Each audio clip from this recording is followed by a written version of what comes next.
दयालु आम का पेड़। एक छोटे से गांव में नदी के किनारे एक बड़ा और पुराना आम का पेड़ था। वह सबको मीठे आम और ठंडी छाया देता था।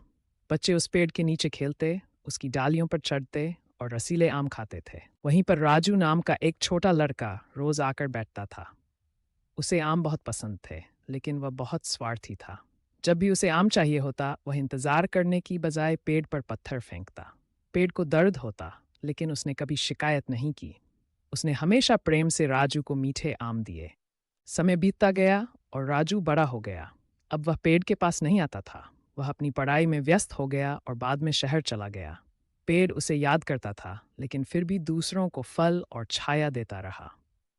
कई सालों बाद राजू गांव वापस आया। वह बहुत थका हुआ, दुखी और कंगाल था।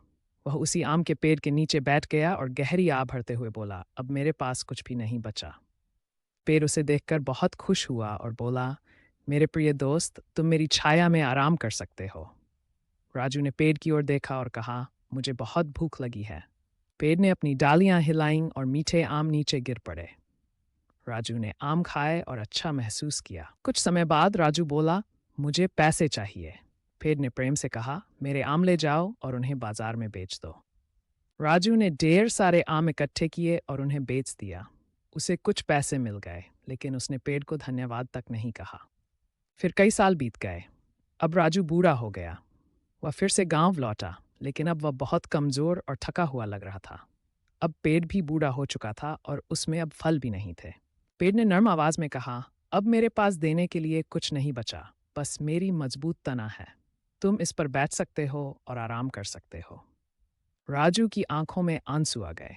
अब उसे एहसास हुआ कि यह आम का पेड़ हमेशा उसके लिए अच्छा ही करता था। वह पेड़ के तने से टिककर बैठ गया और बोला, तुमने हमेशा मेरी मदद की, लेकिन मैंने कभी तुम्हारा धन्यवाद नहीं किया। मुझे माफ कर दो। पेड़ मुस्कुराया और धीरे से बोला, मेरे प्रिय दोस्त, तुम्हारी मदद करके मैं हमेशा खुश रहा हूँ। कहानी की सीख, हमें हमेशा उन लोगों का सम्मान करना चाहिए जो हमारी मदद करते हैं। कृतज्ञता सबसे बड़ी चीज़ है।